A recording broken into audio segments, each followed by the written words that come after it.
चलिए देखिए आगे का देखते हैं। यहाँ पे देखेंगे लिब्रे ऑफिस राइटर ओपन है। पहले से हम प्री टेक्स्ट पहले से फ्री फॉर्मेटेड होते हैं। यहाँ पे देखेंगे कुछ टेक्स्ट लिखा होना ज़रूरी होता है, कुछ ना कुछ टेक्स्ट लिखा होना चाहिए। हमने क्या किया, यहाँ पर पहले से कुछ ना कुछ मैटर या पैराग्राफ लिख लिया। अब फिर उसके बाद यहाँ पर देखेंगे हमने यहाँ तक डिस्कस कर लिया था, जिसमें कि देखेंगे हमने सेव तक पढ़ लिया था। अब यहाँ पर आते हैं तो एक्सपोर्ट डायरेक्टली। अगर ये जो पेज पर हमने डेटा लिखा हुआ है, इस डेटा को अगर हम पीडीएफ फॉर्मेट में स्टोर करना चाहते हैं तो यहाँ से अगर स्टोर करते हैं तो वो राइटर फॉर्मेट में सेव होगा, यानी राइटर में सेव कर देंगे और ये सेव हो जाएगा। अगर यहाँ पर हम जाते हैं एक्सपोर्ट डायरेक्टली एज पीडीएफ, इस विकल्प का चुनाव करते हैं, यहाँ पर जाते हैं तो हम पीडीएफ फॉर्मेट में इस फाइल को स्टोर कर पाएंगे। आप पीडीएफ फाइल में स्टोर करने के लिए जब सेव करने के लिए जाते हैं तो हमारे पास इधर देखेंगे ऑप्शन होता है लोकेशन के लिए।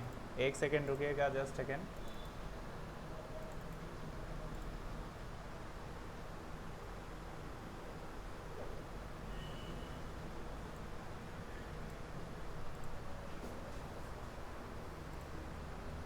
यहाँ पर होता है, जैसे ही हमने यहाँ पर क्लिक किया तो क्लिक करने के बाद ये ऑप्शन आएगा जिसमें कि लोकेशन सेट करना होता है।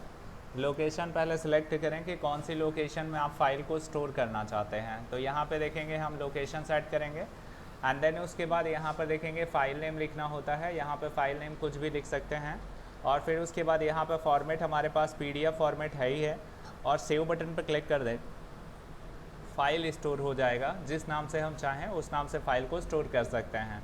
और फिर उसके बाद जब फाइल को ओपन करने जाएंगे, अगर ओपन करने जाएंगे तो हमारा लोकेशन ही प्रायोरिटी रखता है। यहाँ पर लोकेशन हमको चूज़ करना होता है कि हमने फ़ाइल कहाँ पर स्टोर करी। जैसे अगर पेन आपने यहाँ पर रखा हुआ है और अगर घर में जा कर के अगर पेन ढूंढेंगे तो आपको पेन नहीं मिलेगा। क्यों?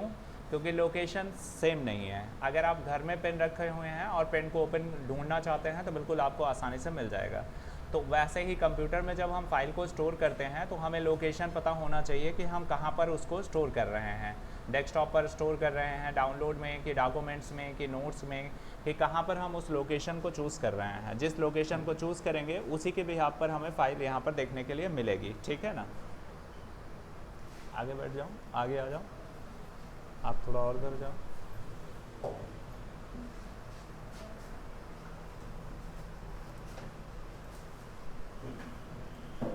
अब यहाँ पर देखेंगे लोकेशन हमने डेस्कटॉप पर सिलेक्ट कर दिया, डेस्कटॉप पर सिलेक्ट किया और फिर उसके बाद फाइल नेम यहाँ पर चूज़ कर लिया। फाइल नेम यहाँ चूज़ करेंगे, कोई भी फाइल नेम यहाँ पर चूज़ करेंगे। जैसे हमने क्या किया, यहाँ पर देखेंगे रमेश कुमार, ये हमने फाइल नेम दिया और फिर उसके बाद इसको स्टोर कर दिया। कहाँ पर स्टोर किया? डेस्कटॉप पर स्टोर किया, डेस्कटॉप लोकेशन पर सेव किया। अब जैसे ही डेस्कटॉप पर जाएंगे, यहाँ पर देख पा रहे होंगे कि हमारे पास एक फ़ाइल बन करके क्रिएट होकर के आ चुकी है और ये रमेश कुमार नाम से एक फ़ाइल आ चुकी है। क्योंकि ये पीडीएफ में सेव है, अब हम इसे पीडीएफ में स्टोर कर चुके हैं। जिसको ज़रूरत है उसको सेंड कर सकते हैं, जिसको भेजना है हम आसानी से इस फाइल को भेज सकते हैं। अब ये पीडीएफ फॉर्मेट में है, जब कभी भी ओपन करेंगे तो कुछ इस फॉर्मेट में ये आसानी से ओपन होगी। ठीक है ना? Okay, done. अगर यहाँ पर क्लिक करते हैं, यहाँ पर क्लिक करके सेव करेंगे तो ये राइटर फॉर्मेट में सेव होगी और जब कभी भी ओपन करेंगे तो राइटर पर ओपन होगी। इस तरीके से कभी भी कोई भी डेटा, कोई भी पेपर, कोई भी बुक, कोई भी मैगज़ीन हमने टाइप किया है और हम उसे पीडीएफ फॉर्मेट में सेव करके हम ट्रांसफ़र करना चाहते हैं या पीडीएफ फॉर्मेट में ही उसे रखना चाहते हैं, तब हम इसका इस्तेमाल करते हैं। फिर उसके बाद नेक्स्ट सेक्शन, नेक्स्ट ऑप्शन आता है प्रिंट ऑप्शन। प्रिंट क्या होता है कि जब भी हम डेटा को प्रिंट कमांड देना चाहते हैं, जैसे अगर हमने पेज पर कोई भी मैटर लिखा हुआ है उसे जब प्रिंट कमांड देना चाहते हैं तब हम इसका इस्तेमाल करते हैं। और जब इसका इस्तेमाल करते हैं तो यहाँ पर हमारे सामने कुछ इस प्रकार का इंटरफेस दिखाई देता है। जो ये इंटरफेस दिखाई देता है इसमें सारी चीज़ों को हम एक एक करके डिस्कस करते हैं। ठीक है ना? तो यहाँ पर देखेंगे जूम का इस्तेमाल करेंगे, जिसमें कि देखेंगे सबको बराबर से दिखाई पड़े। यहाँ पर हमारे पास ये जो इंटरफेस है प्रिंट इंटरफेस है। प्रिंट इंटरफेस में ये जो पेज पर जो मैटर लिखा हुआ है वो ये आपका पेज है। जब भी ये प्रिंट करेंगे तो जिस पर हम फ़ोटो कॉपी निकालते हैं, एडमिट कार्ड निकालते हैं, रिजल्ट निकालते हैं, वो साइज़ यहाँ पर लिखा हुआ है कि ये A4 साइज़ का पन्ना आपको मिलेगा। अच्छा, ये जो पेज पर मैटर लिखेगा वो कुछ इस प्रकार से निकलेगा और फिर उसके बाद ये पेज प्रीव्यू है कि मतलब दिखेगा ऐसा और छपेगा पेज पर ऐसा। अब फिर उसके बाद यहाँ पर आते हैं तो यहाँ पर देखेंगे प्रिंटर ऑप्शन होता है। जिसमें कि हम प्रिंटर सेलेक्ट करते हैं। प्रिंटर सेलेक्ट करते हैं का मतलब कंप्यूटर में जिस प्रिंटर को हम अटैच कर रखेंगे वो प्रिंटर का नेम यहाँ पर चूज़ करना है। जैसे HP का प्रिंटर लगा है तो HP, अगर इप्सन का है तो इप्सन प्रिंटर, यहाँ पर मॉडल आपको चूज़ करना है। जो भी मॉडल होगा वो प्रिंटर इसमें जब अटैच होगा, USB केबल से कनेक्टेड होगा और प्रिंटर ऑन होगा तो उसका मॉडल नंबर यहाँ पर आपको मिलेगा और उसे सिलेक्ट करना होगा। सिलेक्ट करने के बाद फिर उसके बाद आपके पास यहाँ पर रेंज एंड कॉपी है। रेंज एंड कॉपी इसमें देखेंगे यहाँ पर आपको मिलता है ऑल पेज और पेज, ये सारे ऑप्शंस मिलते हैं। अब अगर आपको प्रिंट करना है, जैसे हमको क्या करना है, अगर हमको प्रिंट करना है, जैसे हम यहाँ प्रिंट कर रहे हैं, हमें एक पेज है हमारे पास, मैटर एक पेज है और नीचे भी और पेजेस जुड़ा हुआ है, 2 पेज है, 3 पेज है, ऐसे ही हमारे पास मल्टीपल पेजेस हैं। अगर हम चाहते हैं कि ये सभी के सभी पेजेस जो हैं वो प्रिंट हो जाएं तो ऑल बटन पर क्लिक रखना है और फिर उसके बाद प्रिंट बटन पर जा कर के क्लिक कर देना है। पूरे पेजेस आपके एक बार में प्रिंट हो जाएंगे। ये प्रिंट कमांड के लिए मैं बता रहा हूँ। अगर कंप्यूटर आपको चलाना अच्छे से आता है लेकिन अगर प्रिंट करना नहीं आता तो आप कहीं भी किसी भी जगह पर किसी भी जगह पर काम कर रहे हो तो आपको किसी न किसी की सपोर्ट की ज़रूरत होगी। या अगर प्रिंट करना होगा तो आपको कंप्यूटर चलाना आता है लेकिन प्रिंट करना नहीं आता तो बहुत ज़्यादा परेशान होंगे आप, मतलब सोचेंगे कि कहीं गलत प्रिंट ना हो जाए। तो आपको प्रिंटर की सेटिंग सब कुछ पता होनी चाहिए कि कैसे हमको सेट करना होता है और प्रिंट कमांड कैसे देना होता है। यहाँ पर रेंज ऑफ कॉपी में जैसे पहला पेज ये हो गया, पहला पेज ये हो गया और चौथा पेज ये हो गया। मान लीजिए 4 पेजेस हैं, अब चारों पेजेस हमें प्रिंट करने हैं। ऑल पर टिक रखा और प्रिंट बटन पर क्लिक कर दिया तो ये 4 के चारों पेज एक बार हमने कमांड दे दिया और ये चारों सीट जो है वो निकल करके आ जाएंगी बाहर। अब इसमें देखेंगे यहाँ पर अगर हम सेलेक्ट करते हैं, जैसे यहाँ पेज पर क्लिक कर देते हैं, अगर पेज पर क्लिक कर दें और यहाँ पर ऑल पे से टिक हटा करके पेज पर क्लिक कर देते हैं, इसमें देखेंगे 1 लिखा हुआ है, 1 लिखा और ये बीच में डैश का हाइफन का साइन और फिर उसके बाद हम 5 लिख देते हैं या 4 लिख देते हैं। यहाँ पर 4 ही पेज हमारे पास हैं तो 4 ही हम लिखेंगे। अगर 1 से 4 लिख दिया इसका मतलब ये है कि 1 से 4 तक पेज प्रिंट हो जाएंगे, पहला, दूसरा, तीसरा, चौथा और 4 पेज तक जो भी होगा पूरा पेज प्रिंट हो जाएगा। अगर आपने यहाँ पर ये चीज़ ना यूज़ करके यहाँ पर 1 और फिर उसके बाद कॉमा का इस्तेमाल किया और यहाँ पर 4 का इस्तेमाल किया, इसका मतलब ये है कि पहला पेज और कॉमा करके चौथा पेज, यानी कि पहला और चौथा 1 और 4 पेज प्रिंट होगा, बाकी कोई पेजेस प्रिंट नहीं होंगे। अगर इसी तरीके से आपके पास 100 पेजेस हैं और वहाँ पर आपने लिख दिया 1, 5, 10, और फिर उसके बाद 20, ऐसे करके रखा हुआ है तो वो वही पेजेस प्रिंट होंगे जिनके नंबर आपने यहाँ पर दिए हुए हैं। वो पेजेस प्रिंट नहीं होंगे जिनके नंबर आपने नहीं दिए हुए हैं। अगर आपने इसको ऐसे लिख दिया 1 से लेकर के 20 तक तो इसका मतलब ये है कि पहला पेज तो प्रिंट होगा ही, बीच के सारे पेजेस जो होंगे वो अपने आप ऑटोमेटिकली प्रिंट होंगे, उनको लिखने की ज़रूरत नहीं है। जैसे 1/4 लिख दिया तो इसका मतलब 1 से लेकर के 4 पेज वो पूरे के पूरे पेज प्रिंट हो जाएंगे। अगर यहाँ पर लिख दिया 1 लिखा और 4 लिख दिया ऐसे, अगर 4 लिख दिया तो इसका मतलब क्या हो गया, इसका मतलब यह हो गया कि पहला पेज निकलेगा और चौथा पेज निकलेगा, ठीक है ना। यहाँ पर देखेंगे 1 पेज लिखा, 3 लिखा और 4 लिख दिया, इसका मतलब पहला, तीसरा और चौथा पेज प्रिंट होगा, ठीक है ना। तो ये कमांड हमने लिया और फिर उसके बाद यहाँ से हमने इसको हटा दिया, रफ हटा दिया और फिर उसके बाद फिर यहाँ पर जाते हैं ऑड और इवन पेजेस हमारे पास ऑप्शन होते हैं। अगर हमने यहाँ से ये ऑप्शन चूज़ नहीं किया तो यहाँ पर इंक्लूडेड ऑप्शन रहता है, इसमें देखेंगे जिसमें देखेंगे ऑड पेज और इवन पेज होता है। अगर हमने ऑड पेज चूज़ कर लिया तो अब उसके बाद अब क्या होगा, ऑड पेज में 1, 3, 5 ऐसा करके पेज निकलेगा, ठीक है ना। जितने भी पेजेस होंगे 1, 3, 5, 7, 9 ऐसा करके निकलेगा। और फिर उसके बाद ऑड पेज के बाद इवन पेज निकालना चाहते हैं तो इवन पेज में 2, 4, 6, 8 ऐसा पेज प्रिंट करेगा। आपने इवन कमांड दे करके ओके कर दिया तो फिर समझिएगा कि 2, 4, 6 ऐसा पेज निकलेगा, ठीक है ना। अगर ऑड कमांड ले लिया और फिर उसके बाद प्रिंट बटन पर क्लिक कर दिया तो इसका मतलब ये है कि 1, 3, 5, 7 ये पेज प्रिंट होंगे, ठीक है ना। फिर उसके बाद यहाँ पर देखेंगे प्रिंट साइड, इसमें देखेंगे यहाँ पर both side printer duplex long edges, ये जो प्रिंटर होते हैं जो बोथ साइड, एक बार पेज जाएगा प्रिंटर के अंदर, दोनों साइड प्रिंट करेगा, उस पर हम इसकी सेटिंग करते हैं। लेकिन हमारे पास मोस्टली जो प्रिंटर होते हैं वो वन साइडर प्रिंटर होते हैं, एक बार में सिर्फ एक साइड प्रिंट करते हैं। जितने जो बड़े बड़े पब्लिकेशन होते हैं जहाँ पर बुक छपती हैं, जहाँ पर मैगजीन छपती हैं, वहाँ पर होता है डुप्लेक्स मोड, यानी कि बोथ साइड, एक बार पेज जाएगा दोनों साइड छप जाएगा, पृष्ठ नंबर 1 पृष्ठ नंबर 2, यानी पेज नंबर 1 पेज नंबर 2 दोनों बात ऑफ पेज प्रिंट हो जाएंगे, ठीक है ना। अच्छा, फिर उसके बाद number of copy, number of copy में जैसे आपने पेज नंबर 1 किया हुआ है और नंबर ऑफ कॉपी हमने दे दिया 5 कॉपी, ठीक है ना। तो 5 कॉपी, इसका मतलब ये है कि एक पेज का 5 कॉपी प्रिंट होगा, देन कमांड देने पर ऐसी कंडीशन बनेगी, ठीक है ना। फिर उसके बाद यहाँ पर देखेंगे पेपर साइज़ होता है, पेपर साइज़ में देखेंगे A4 साइज़ होता है। 3 पेजेस, 3 टाइप के पेजेस जो होते हैं वो आपके मार्केट में अवेलेबल होते हैं, जिसमें कि देखेंगे यहाँ पर हम लेटर साइज़ का पेज यूज़ करते हैं और A4 साइज़ का पेज यूज़ करते हैं और लीगल साइज़ का पेज यूज़ करते हैं। 3 तरीके के पेज हमारे इस्तेमाल किए जाते हैं, लेकिन जो आप रिजल्ट, एडमिट कार्ड, जिस पर फोटोकॉपी, ये सब चीज़ें प्रिंट करते हैं वो हमेशा A4 साइज़ पेज ही होते हैं और A4 साइज़ ही आपको सिलेक्ट करना होता है। कहीं भी आपको प्रिंट कमांड देना है तो A4 साइज़ ये ऑटोमेटिक सेट भी रहता है, मतलब ये पेपर साइज़ जो होता है वो ज़्यादातर सेट रहता है। जब कभी आपको बदलाव करना हो तभी इसमें चेंजेस करिए, नहीं तो ऐसे रहने दीजिए। ओरिएंटेशन की अगर बात करेंगे तो ओरिएंटेशन होता है, एक होता है पेज, इसमें 2 तरीके के पेज होते हैं, एक पोर्ट्रेट पेज होता है, एक लैंडस्केप पेज होता है। अगर पोर्ट्रेट पेज की बात करेंगे तो पोर्ट्रेट पेज देखेंगे कुछ इस प्रकार का पेज होता है, ये पेज जो होता है ये पोर्ट्रेट होता है। अगर यही पेज को अगर हम बेड़ा कर लें, ऐसे कर लें, तो ये लैंडस्केप पेज होगा, ठीक है ना। मतलब कॉपी अगर आपके पास है तो कॉपी में अगर सीधा लिख रहे हो तो वो पोर्ट्रेट कहलाएगा, और अगर बेड़ा अगर लिखने के लिए बोल दिया गया कि आप पीछे मतलब उसको घुमा करके लिखिए तो लैंडस्केप बोला जाएगा। अगर पेज पर हमें लैंडस्केप प्रिंट चाहिए तो हम लैंडस्केप चूज़ कर लेंगे, और अगर पोर्ट्रेट पेज पर प्रिंट करना चाहते हैं तो यहाँ पर पोर्ट्रेट पेज चूज़ करेंगे। जो भी पेज चूज़ करेंगे उसी के अकॉर्डिंग यहाँ पर प्रिंट कमांड मिल जाएगा, ठीक है ना। ओके, तो ये कॉमन सी सेटिंग थी जो आपको प्रिंट करते वक्त, आप जब प्रिंट कभी नहीं किए हुए हैं, जब आप प्रिंट कमांड देते हैं तो आप एक बार डरते हैं, आपको लगता है कि प्रिंट कमांड देंगे तो कैसा होगा।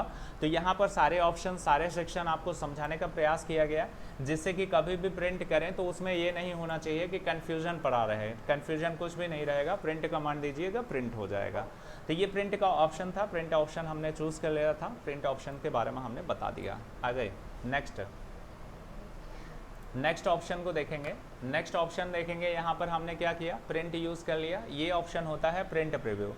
प्रिंट प्रीव्यू के बारे में देखेंगे, अगर देखेंगे तो यहाँ पर पेज पर जो भी मैटर लिखा होगा, इस पेज को अगर हम देखना चाहते हैं कि ये पेज पर जो मैटर हमने लिखा, जो डेटा लिखा हुआ है, वो पेज पर कैसा छपेगा, तो उसके लिए हम इसका इस्तेमाल करते हैं। एक बार प्रिंट कमांड देने से पहले एक बार प्रिंट प्रीव्यू में देखा जाता है कि हमारा पेज ओवरऑल छपेगा कैसे।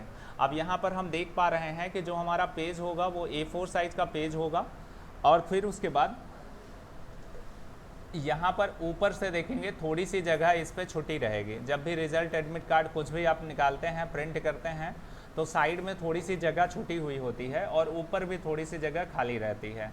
तो अगर प्रिंट प्रीव्यू में यहाँ पर देख पा रहे हैं कि सब कुछ ठीक ठाक है, तो इसका मतलब प्रिंट किया जा सकता है, आप इसे प्रिंट कर सकते हैं। लेकिन अगर दिख रहा हो कि यहाँ से लाइन जो है वो कटी हुई दिख रही है, या पेज पर दिख ही नहीं रही है, या लाइन इधर लेफ्ट की ओर भगी हुई है, या इधर से मैटर कटा हुआ दिखाई दे रहा है, तो फिर प्रिंट नहीं करना है, तो फिर पेज सेटअप में जाकर के पेज को सेट करना होता है। अगर यहाँ पर सब कुछ ठीक दिखाई दे रहा है, बिल्कुल ओके दिखाई दे रहा है, तब आप इसे प्रिंट कमांड दे सकते हो, और यहाँ से डायरेक्ट प्रिंट कमांड दे करके प्रिंट कर देंगे तो डेटा प्रिंट हो जाएगा। यहाँ भी आपको प्रिंट प्रीव्यू का पूरा एरिया दिखाई देता रहता है, ठीक है ना। तो प्रिंट कमांड पे आते हैं तो भी आपको दिखाई देता है।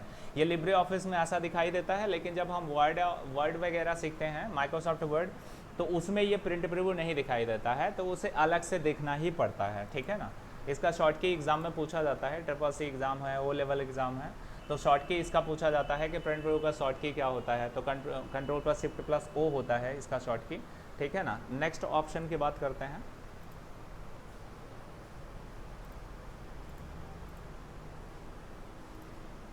अगला देखेंगे ये कह रहा है, यहाँ पर देखेंगे ऑप्शन है हमारे पास कट। कट के बारे में शायद ही मुझे नहीं लगता कि कुछ बच्चों को ना पता हो, सबको पता होगा कट का मतलब क्या होता है। तो डेफिनेटली यहाँ पर देखेंगे कुछ मैटर लिखा हुआ है, इसमें से किसी भी लाइन को हम हटाना चाहते हैं तो यहाँ पर देखेंगे, यहाँ पर क्रॉस करेंगे, जिसमें कि हम देखेंगे यहाँ पर कट बटन पर क्लिक करते हैं तो देखेंगे मटेरियल जो होगा वो यहाँ से कट हो जाएगा। कोई भी लाइन मैटर या कुछ भी सिलेक्ट कर रखेंगे वो यहाँ से कट हो जाएगा। अगर इसे हम दोबारा से लाना चाहते हैं तो यहाँ पर हमारे पास अंडू विकल्प होता है। दो ऑप्शन होते हैं, एक अंडू विकल्प होता है, एक रीडू विकल्प होता है। अंडू और रीडू एक दूसरे के अपोजिट डायरेक्शन में काम करते हैं, जिसमें कि अगर कोई भी डेटा मटेरियल्स आपने क्रॉस कर दिया और अगर गलती से कट हुआ है या आप दोबारा से उसे ले आना चाहते हैं जो आपने क्रॉस किया लास्ट टाइम, तो आपने यहाँ पर क्लिक किया, कंट्रोल जेड होता है इसका शॉर्ट की, आपने अंडू बटन पर क्लिक कर दिया तो वापस देखेंगे आपके पास वो डेटा फिर से उपस्थित हो जाएगा जो डेटा आपने क्रॉस किया था। जैसे अगर यहाँ से देखेंगे इतना सेलेक्ट किया मटेरियल और यहाँ से हमने क्रॉस कर दिया तो ये पूरा मैटर यहाँ से क्रॉस हो गया। अब फिर उसके बाद दोबारा से लाना चाहते हैं तो इस बटन का इस्तेमाल करेंगे, वापस से देखेंगे मैटर दोबारा से पेज पर आ जाएगा। अच्छा, जब भी एग्ज़ाम में देखेंगे इससे रिलेटेड क्वेश्चन जो पूछा जाता है वो ये पूछा जाता है कि अगर कोई भी डेटा अगर हमने कट किया, अगर कट किया तो कट करने के बाद वो स्टोर कहाँ होता है। अगर कट करते हैं तो कट होने के बाद या मटेरियल कभी भी आप अपने मोबाइल फ़ोन में किसी भी चीज़ को कट करते हो या कॉपी करते हो तो वो कहाँ पर जा कर के स्टोर होता है, तो ये चीज़ आपको पता होना चाहिए। उसके लिए ये देखेंगे ये क्लिपबोर्ड में जा कर के स्टोर होता है, क्लिपबोर्ड। तो क्लिपबोर्ड जो होता है उसके अंदर ये मटेरियल्स चाहे कॉपी करेंगे चाहे कट करेंगे तो क्लिपबोर्ड में जा कर के स्टोर हो जाता है, और स्टोर हो जाता है वहीं से जब हम पेस्ट कमांड देते हैं, जब पेस्ट कमांड देते हैं तो वहीं पे जो मैटर रहता है वही उठ करके यहाँ पर आ जाता है, ठीक है ना। तो जब भी कट करेंगे तो हमको ये याद होना चाहिए कि क्लिपबोर्ड के अंदर मैटर जा कर के स्टोर हो जाता है। अब जैसे यहाँ पर देखेंगे ये जो कंटेंट है इसको हम कॉपी करना चाहते हैं। कॉपी क्यों करेंगे, जैसे कॉपी इस वजह से किया जाता है ताकि हमें बार बार टाइप ना करना पड़े, मतलब टाइप से बचने के लिए हम इसका इस्तेमाल करते हैं कॉपी का। अब यहाँ पर जैसे ये मैटर लिखा हुआ है, यही लाइन हमको बार बार लिखनी है या मैटर एक टाइप कर रहे हैं, उस मैटर में हर 4 लाइन के बाद हमको वो मैटर पेस्ट करना पड़ता है। तो हम क्या करते हैं, यहाँ पर कॉपी ऑप्शन का इस्तेमाल करते हैं। जैसे ही कॉपी कर लेते हैं तो कॉपी होता है तो कुछ दिखाई नहीं देता, विजुअलाइज नहीं होता कि ये कॉपी हो गया।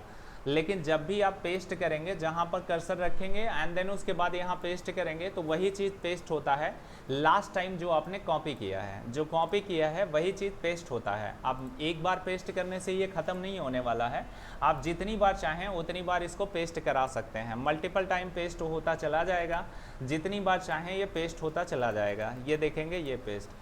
अब लास्ट कमांड जो आप पेस्ट कर रहे हैं, अगर ये मैटर को अगर हम हटाना चाहते हैं तो हटाने के लिए हमारे पास ऑप्शन होता है कि नया कुछ कॉपी कर लीजिए।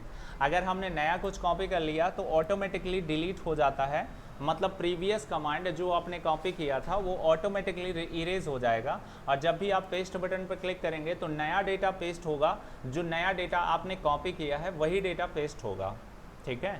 डन। तो कट कॉपी पेस्ट है, यहाँ तक समझ आ चुका है, कट कॉपी पेस्ट। नेक्स्ट होता है क्लोन फॉर्मेटिंग। क्लोन फॉर्मेटिंग एक ऐसा विकल्प होता है जो पूरे पैराग्राफ में किसी भी टेक्स्ट का स्टाइल कॉपी करता है। स्टाइल कॉपी करता है का मतलब टेक्स्ट को कॉपी नहीं करेगा, स्टाइल कॉपी करेगा। अब स्टाइल कैसा होता है देखेंगे, जैसे यहाँ पर देखेंगे दा लिखा हुआ है, इसका स्टाइल हमने अपडेट कर लिया।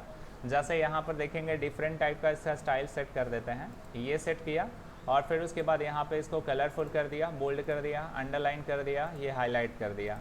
अब सारे मैटर में देखेंगे दा जो है, दा का स्टाइल डिफरेंट है, मतलब पूरे टेक्स्ट में, पूरे पैराग्राफ में, पूरे पेज पर जितना भी मैटर लिखा हुआ है ओवरऑल मैटर में दा का स्टाइल डिफरेंट है। अगर इसके स्टाइल को हम कॉपी करना चाहते हैं, टेक्स्ट को कॉपी नहीं, स्टाइल को, तो इतना हम सेलेक्ट करेंगे और फिर उसके बाद इस पर डबल क्लिक करना है। माउस का लेफ़्ट डबल क्लिक, माउस का लेफ़्ट डबल क्लिक करना है और फिर उसके बाद ये क्लोन फॉर्मेटिंग होता है। डबल क्लिक करने के बाद एक्सेप्ट हो जाएगा और फिर किसी भी वर्ड पर क्लिक करेंगे, जैसे स्मॉल पे क्लिक करेंगे तो स्मॉल उसी बिहेवियर, उसी लुक का दिखने लगेगा। मतलब जिस किसी लेटर पर क्लिक करेंगे वो लेटर वैसा ही दिखाई देने लगेगा जैसा यहाँ पर मैटर आपका दा है, ठीक है ना। द के अलावा किसी भी लेटर पर क्लिक करेंगे तो वो वैसा ही दिखाई देगा, ठीक है ना। मतलब पूरे पेज में कहीं भी क्लिक करेंगे तो वैसा ही बिहेवियर उसका हो जाएगा जैसा द का बिहेवियर है, ठीक है ना। ओके डन, क्लियर है, आया समझ में। अब देखेंगे ये तब तक एक्टिव रहेगा जब तक इसे वापस से दोबारा से जा करके आप छोड़ नहीं देते हैं। जब तक इसे वापस से छोड़ेंगे नहीं तब तक ये एक्टिव रहेगा, ठीक है ना। होता क्यों है, होता इस वजह से है, इसका बेसिक यूज़ ये होता है कि जैसे हम कोई बुक या मैगज़ीन जब प्रिंट करना होता है तो हम उसे टाइप करते हैं। जब टाइप करते हैं तो वो 100 पन्ने 200 पन्ने 400 पन्ने का वो बुक होता है या मैगज़ीन होता है। तो उसमें क्या होता है, हमें क्या करना होता है, हेडिंग। जैसे कोई भी बुक उठा लीजिए, उसमें जितनी भी हेडिंग होगी सबका बिहेवियर एक जैसा होगा। तो एक बार एक जगह पर हम एक बार बिहेवियर सेट करेंगे और फिर उसके बाद इसके द्वारा हम क्या करते हैं, उसके बिहेवियर को कॉपी कर लेते हैं। फिर पूरे पेज में जहाँ जहाँ हेडिंग है उस पर हम चलाते चले जाते हैं। सेम बिहेवियर सेम लुक के साथ वो बनता चला जाता है, जिससे कि हमें बार बार देखना नहीं पड़ता कि इसका साइज़ कितना होगा, कलर कैसा होगा। एक बार चूंकि आपने सेलेक्ट किया है तो आपके पूरे बुक में जितनी भी हेडिंग होगी सब एक ही जैसे बिहेवियर में दिखाई देंगी, ठीक है। डन है, समझ आ रहा है। यहाँ पर देखेंगे इसे वापस करने के लिए यहाँ पर छोड़ देंगे, ये देखेंगे वापस से छूट जाएगा। जिस ऑप्शन से आपने चूज़ किया था वहीं पे जा करके दोबारा से एक बार क्लिक कर दीजिए तो ये वापस से ऑप्शन हट जाएगा। यहाँ पे अंडू और रिडू, अब जैसे देखेंगे यहाँ पर हमने ये मैटर को सिलेक्ट किया, ये लाइन सेलेक्ट की और यहाँ से हमने कट कर दिया। अब ये कट कर दिया तो ये अंडू के माध्यम से हम वापस से ला सकते हैं। मतलब इस विकल्प का सहारा लें तो वापस से मैटर आ जाएगा और इस विकल्प का सहारा लें तो अपोजिट डायरेक्शन में काम करेगा। मतलब एक दूसरे के उल्टे डायरेक्शन में काम करेगा। अगर ये कंटेंट को ला सकता है तो ये कंटेंट को हटाएगा, ये कंटेंट को लाएगा तो ये कंटेंट को हटाएगा। क्लियर है, मतलब ये कंटेंट को ला सकता है, ये हटा सकता है, जस्ट अपोजिट डायरेक्शन में काम करेगा। नेक्स्ट ऑप्शन क्या होता है, नेक्स्ट देखेंगे फाइंड रिप्लेस होता है। अगर हम यहाँ पर फाइंड बटन पर क्लिक करते हैं तो हमारे सामने ये डायलॉग बॉक्स आता है। इस डायलॉग बॉक्स में हम फाइंड का प्रयोग तब करते हैं जब जैसे कि मान लीजिए कि आपने कोई एग्ज़ाम दिया और एग्ज़ाम में आपके पास रोल नंबर है। अब जो रिज़ल्ट की जो लिस्ट आई है वो मान लो 500 पन्ने की है, उसमें आपका रोल नंबर अकेले है। अब 500 पेजेस में आपका अपना रोल नंबर फाइंड करना है, तो अगर इस विकल्प का इस्तेमाल करेंगे तो जल्दी से नंबर को फाइंड कर लोगे, और अगर खुद से मैनुअली चेक करोगे तो बहुत टाइम लगेगा। तो फाइंड का प्रयोग और रिप्लेस का प्रयोग हम तब करते हैं जब बहुत लॉन्ग डेटा हो और उसमें से किसी भी चीज़ को सर्च करना हो। तो यहाँ पर फाइंड में देखेंगे, अगर हम देखना चाहते हैं कि कहाँ कहाँ दा लिखा हुआ है तो यहाँ पर हम जैसे ही क्लिक करके फाइंड डाल करेंगे तो जहाँ जहाँ दा लिखा होगा वो सिलेक्टेड हो जाएगा। मतलब पूरे पेज में चाहे एक पेज लिखा हो, चाहे 2 पेज लिखा हो, चाहे जितने भी पेजेस लिखे हुए हों, जहाँ जहाँ दा लिखा होगा वो सेलेक्ट हो जाएगा, ठीक है ना। अब देखेंगे यहाँ पर जैसे THE दाल यहाँ भी लिखा हुआ है, लेकिन ये दे का वर्ड है। अब ऐसे ही वर्ड्स के अंदर भी ये सेलेक्ट हो जा रहा है। मतलब कोई भी वर्ड दा लिखा है वो तो सेलेक्ट है ही है, चलिए ठीक है, लेकिन कहीं दे लिखा हुआ है तो भी THE मिला तो इस वजह से सेलेक्ट कर लिया। अब देखेंगे ऐसा क्यों कर रहा है। ऐसे के लिए यहाँ पर ऑप्शन होता है, यहाँ पे लिखा हुआ है होल वर्ड ओनली। अगर यहाँ पर क्लिक कर दिया और फिर फाइंड डाल कर दिया तो जहाँ जहाँ दा लिखा होगा केवल वही अकेले अब सेलेक्ट होगा। अब दे के अंदर या दैट के अंदर जो दा लिखा है उसको नहीं फॉलो करेगा, ठीक है, क्लियर है। तो ऐसा आप कर सकते हैं, जहाँ जहाँ दा लिखा हुआ है ये आपको दिख जाएगा। उसके अलावा यहीं पे अगर रहते हुए आप देखना चाहते हैं कि कितनी बार दा लिखा हुआ है तो 35 टाइम, मतलब पूरे पेज में आपका 35 टाइम दा लिखा हुआ है। अब आप चाहते हैं कि जितनी जगह पे दा लिखा हुआ है उसकी जगह पर रिप्लेस करके हम कुछ दूसरा नाम रखना चाहते हैं, दा की जगह दैट कर रखना चाहते हैं, दा की जगह दिस रखना चाहते हैं। ये कंटेंट मान लीजिए आपने लिखा और लिखते वक्त आपने जहाँ जहाँ दा लिखा वो गलत है, अब उसकी जगह दैट करना चाहते हैं। अब सोचिए अगर आप एक एक जगह पर आप बदलाव करेंगे तो हो सकता है ह्यूमन मिस्टेक हो जाए, हो सकता है एक का जगह दा ही रह जाए। लेकिन अगर मशीन का मतलब ये ऑप्शन का इस्तेमाल करते हैं तो जहाँ जहाँ दा है हम उसे आसानी से रिपीट कर सकते हैं, आसानी से रिप्लेस कर देते हैं, कहीं कोई एरर नहीं होगा। दा की जगह देखेंगे हमने दैट टाइप कर दिया, दैट टाइप कर दिया और यहाँ पर रिप्लेस ऑल कर दिया। रिप्लेस, रिप्लेस का मतलब बदलाव करना, फाइंड का मतलब सर्च करना। फाइंड ढूंढेगा, नंबर्स हो, टेक्स्ट हो या वर्ड हो, उनको सर्च करने का काम करेगा। और रिप्लेस का काम क्या होगा, किसी भी टेक्स्ट या नंबर को रिप्लेस कराने का काम करेगा।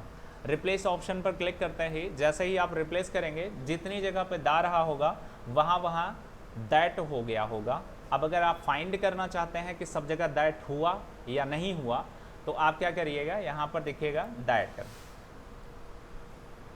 फाइंड ऑल करिएगा, देखेंगे जहाँ जहाँ दैट होगा ये आपको दिख जाएगा, ठीक है ना। ओके, तो ये देखेंगे सब जगह पर ऑटोमेटिक चेंज हो गया। अगर यहाँ पर हमारे पास कितने पेज हैं, टोटल 2 पेजेस हैं। अगर 200 पेजेस होते और 200 पेजेस पर स्टेटमेंट लिखी हुई होती और उस पर सब जगह पर हमको अपडेट करना होता, तो एक ही बार में अपडेट होता, या 200 से भी ज़्यादा जीरो लगा दो, उससे भी ज़्यादा पेजेस होते तो एक ही बार में अपडेट हो जाता। तो ये ऑप्शन का इस्तेमाल हम फाइंड और रिप्लेस के लिए करते हैं, तो ये ऑप्शन ये फिनिश हो जाता है। तो फाइंड रिप्लेस ये कंप्लीट हो गया। आज इतना ही हमको प्रैक्टिकल करना है, इतना ही कंप्लीट करना है, ठीक है ना।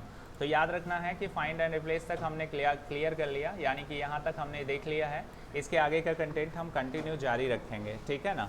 जो भी बच्चे हैं वो लोग प्रैक्टिकल कर लें और प्रैक्टिकल करने के बाद तब फिर उसके बाद घर जाएँ, ठीक है।